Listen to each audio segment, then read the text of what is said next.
tell us why have you gone to this hunger strike? I've done all possible for the last few years. We have been highlighting the problem of the poor and marginalized Malaysian Indians who have been neglected for a long time. Since my return, I've said that I'll engage both parties. From the BN, obviously they are not keen to meet and discuss to resolve our problems. From the Pakatan side,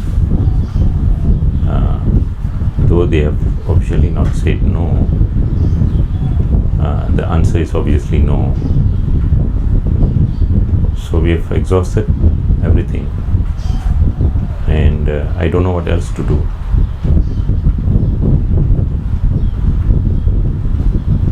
This is problem of the poor. They have to understand that they have to resolve the plight of the poor people. It can't go on like this. 57 years of oppression should stop.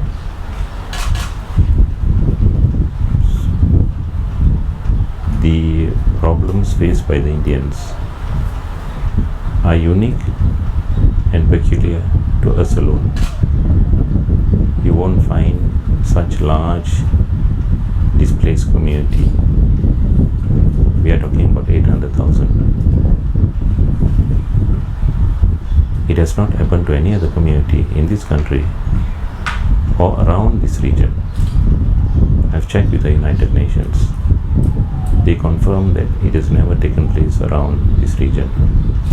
And this displacement is as a result of the state action in developing. So there are guiding principles in the United Nations on what the state should do should they displace the people. But this was not followed by the government. It is such blatant human rights violation. The people have suffered and continue to suffer. Why so many people come to Bukit Jalil Estate today? 206 until now we are suffering for this ladang. Why today so many people coming here? If the Deputy Minister of Wilayah Pertukahan, he must come and tell us. He must come and tell us why he is coming here. We are estate workers. இங்க பேசுங்க என்ன சொல்லுங்க இங்க பேசுங்க sir சொல்லுங்க மரியாதை சொல்லுங்க மெதுவா பேசுங்க சொல்லுங்க 6ஆம் தேதி நீங்க என்ன சொன்னீங்க வந்து இது தோட்டத்துக்கு சலுகை எல்லாமே கிடைக்கணும்னு சொன்னீங்க இல்லையா அது எதுவே நடக்கல. So politicians don't understand the suffering of the poor. So what else do they need for them to understand the suffering? As a government, they should have conscience.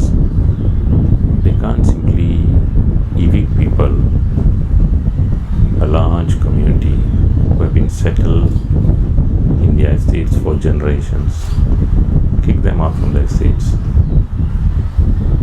And the suffering of the people, they lost their homes, their community, their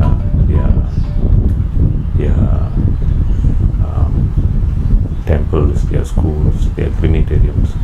It's a huge violation, and then they are not, on top of that, they are not given adequate compensation for working in the estates for generations. Some of them are paid compensation for 3,000, 5,000. What are they going to do with that? But when they are displaced, with the low income that they get, there's no saving for them. How do they ever buy even a rumah murah or a flat with the 3,000 or 5,000 compensation? It is ridiculous.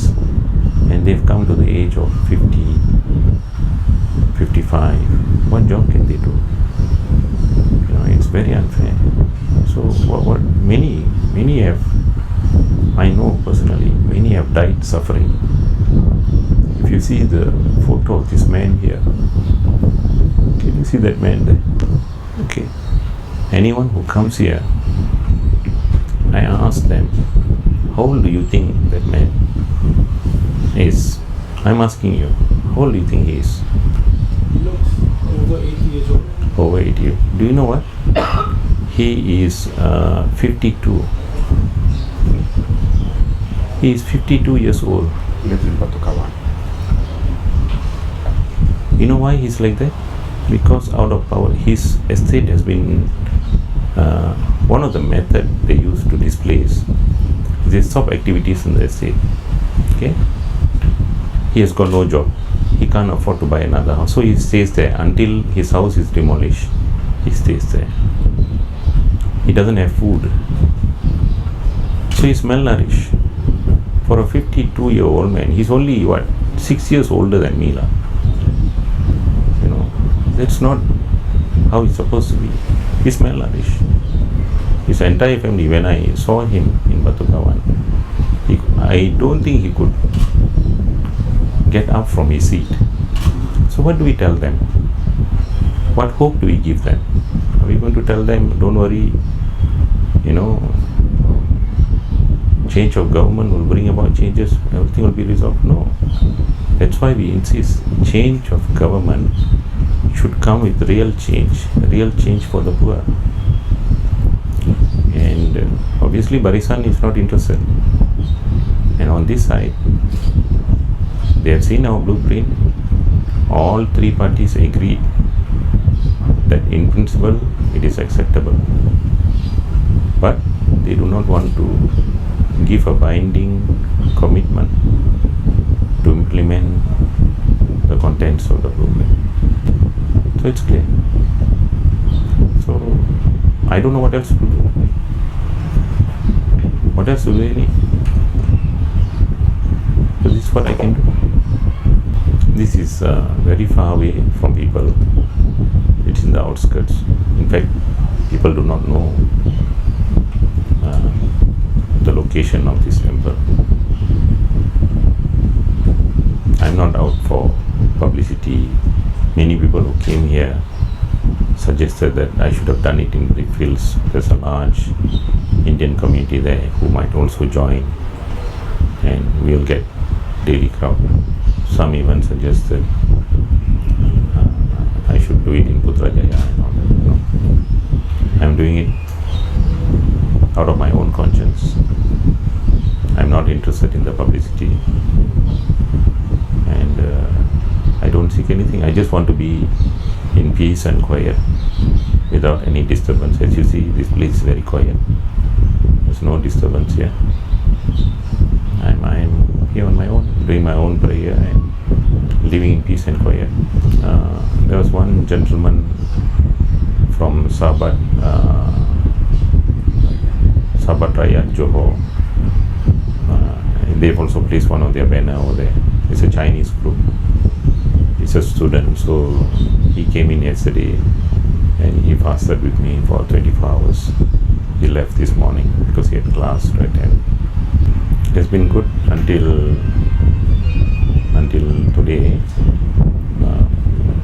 So far my BP is okay, sugar is also okay. So far so good lah.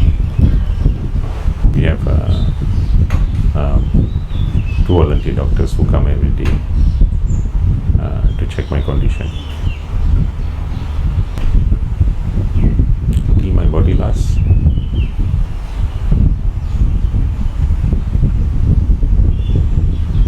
I'll tell you something. I don't know if he will agree that I should say this, but let me say this. During our discussions, we went through this. How long should we go on this for? Right? His request to us is, let him make that decision. When the time comes and the doctors say whatever they say, let him make that decision.